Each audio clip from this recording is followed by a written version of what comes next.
Assalamualaikum warahmatullahi wabarakatuh. Nama diberi Muhammad Fadil, Biometrik I22105 dan 87. Saya akan menekankan tajuk tawazun, definisi. Tawazun adalah sikap menyeimbangkan segala aspek kehidupan. Tidak contoh kepada salah satu perkara saja antara dunia dengan akhirat. Sikap ini sebaiknya ada dalam diri setiap Muslim yang diperintahkan secara langsung oleh Allah Subhanahu Wa Taala. Tawazun boleh dimaksudkan keseimbangan dalam penggunaan dalil akli. Dalil akli ini dalil yang bersumberkan daripada akal fikiran rasional, dan dalil nakli. Nakli ini bersumberkan kepada hadis. Sekarang itu boleh juga diartikan sebagai keseimbangan hidup dunia dan akhirat. Saya kata tadi antara dunia dan akhirat kita kena seimbangkan. Maksudnya kita kena jangan lebih ke dunia, kita kena buat sama level. Jangan lebih dunia, jangan kurang akhirat, kena bagi sama seimbang. Itu serta keseimbangan antara jasad, akal dan hati nurani setiap Muslim. Sikap ini diperlukan untuk menambah keimanan supaya semakin kukuh. Seseorang Muslim dapat menjadikan dirinya kuat, tabah dan tawakal untuk menyeimbangkan berbagai aspek dalam kehidupannya. Assalamualaikum warahmatullahi wabarakatuh. Nama saya Irfan Syuri Kapten. Biometrik saya I22106 001. InsyaAllah pada hari ini saya akan menerangkan tentang ibadah tawazun. Kemudian di sini adalah ayat Allah SWT pada surah Ar-Rahman maksud yang Allah Ta'ala berfirman was-samaa'a rafa'aha wa wada'al mizan, yang maksud dan langit dijadikan lumbung tinggi serta ia mengadakan undang-undang dan peraturan neraca keadilan. Yang seterusnya adalah tatawau fil mizan, maksud supaya kamu tidak melampaui batas dalam menjalankan keadilan. Dan ayat 3 wa aqimul wazna bil qist wa la tukhsirul mizan, yang maksud dan betulkanlah cara menimbang itu dengan adil serta janganlah kamu mengurangi barang yang ditimbang. Dan saya juga ingin mengutip daripada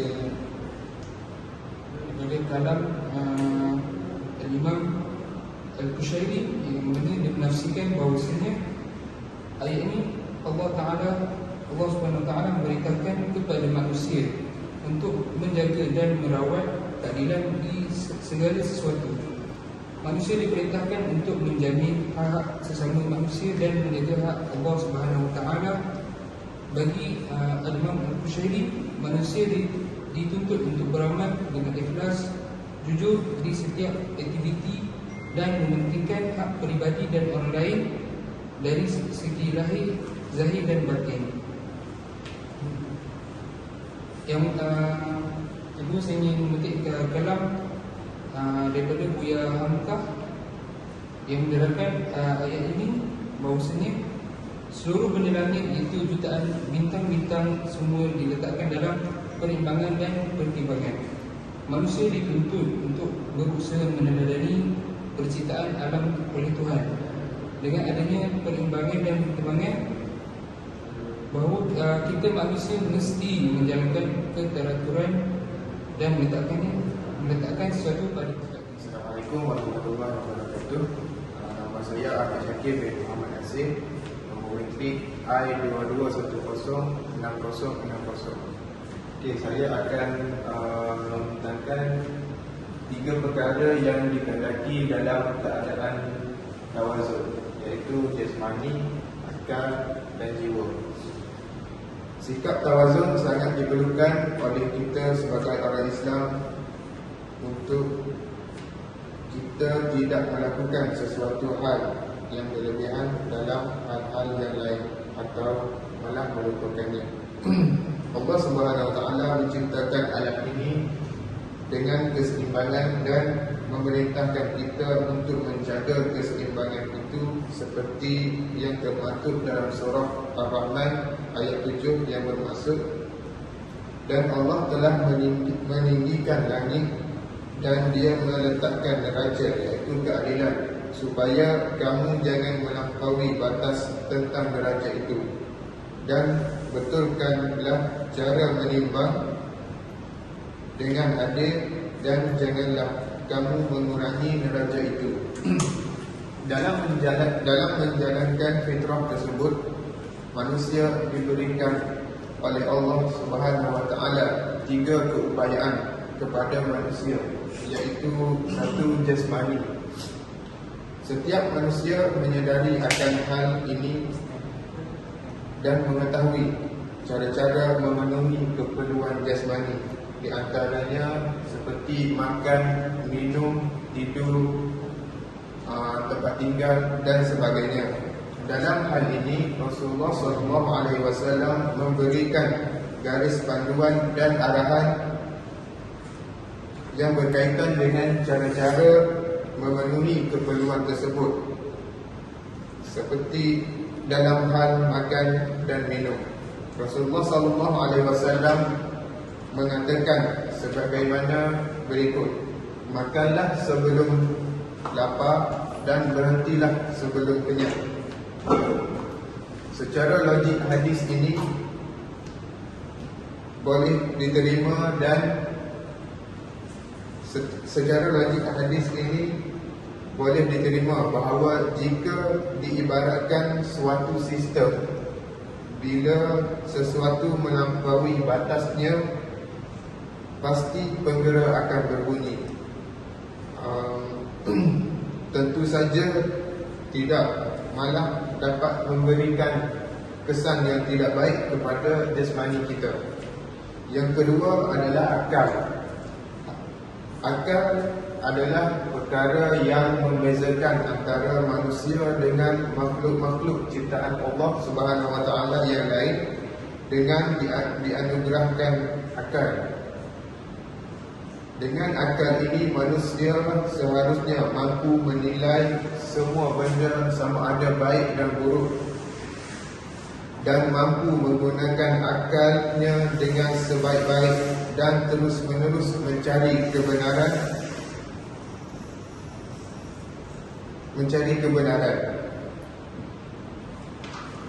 Untuk kita terus meningkatkan daya ketahanan akal kita, kita perlulah sentiasa belajar dan menuntut apa saja ilmu, sama ada yang positif ataupun negatif, untuk kebaikan dunia dan akhirat. Okey, yang terakhir adalah jiwa. Tidak semua orang menyedari bahawa akan keupayaan jiwa ini. Apabila seseorang merasa gelisah atau tidak tenteram, ia merupakan salah satu petanda akan kekurangan roh. Namun banyak di antara orang yang tidak faham akan untuk melampiaskan kepada hal-hal yang negatif, terutamanya generasi muda pada zaman sekarang, seperti meminum minuman keras, gejala dadah, mencuri dan membunuh. Seperti yang sering kita lihat pada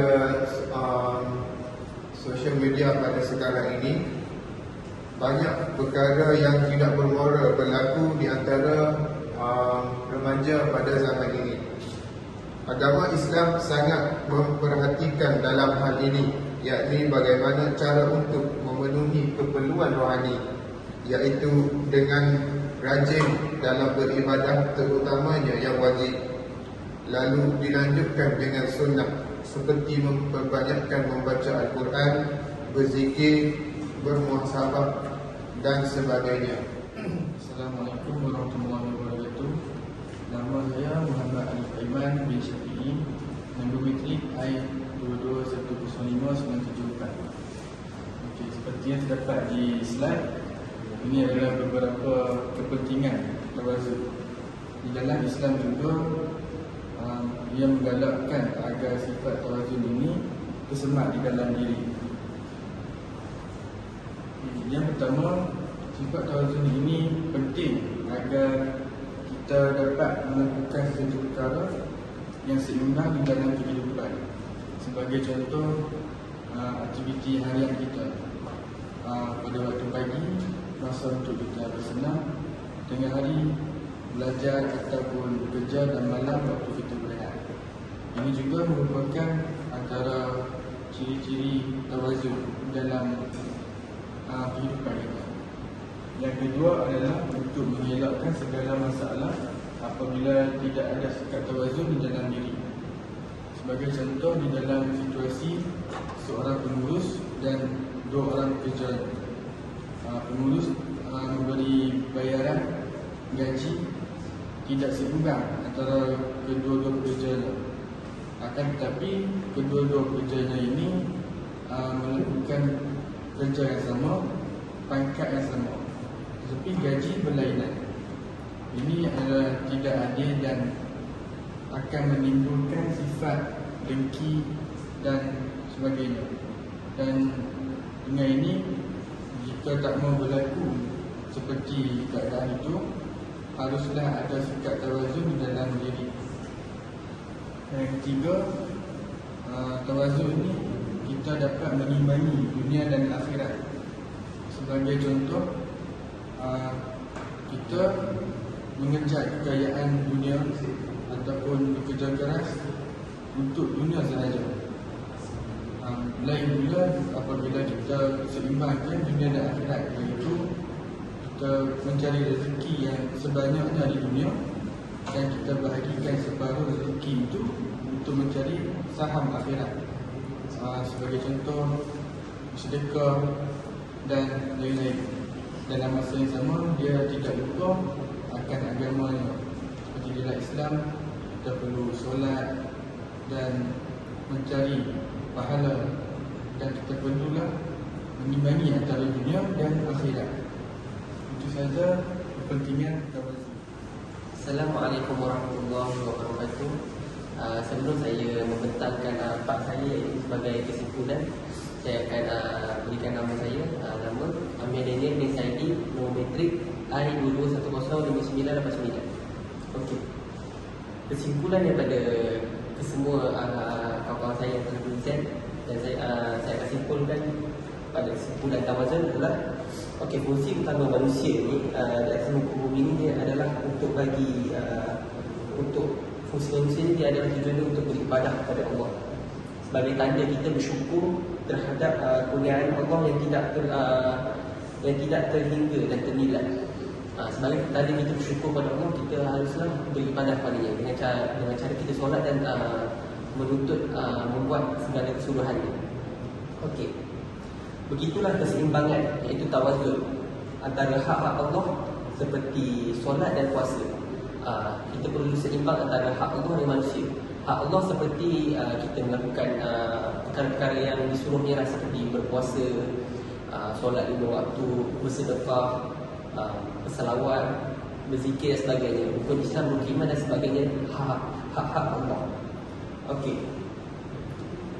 Dan keperluan fitrah manusia seperti mencari rezeki, makan, tidur.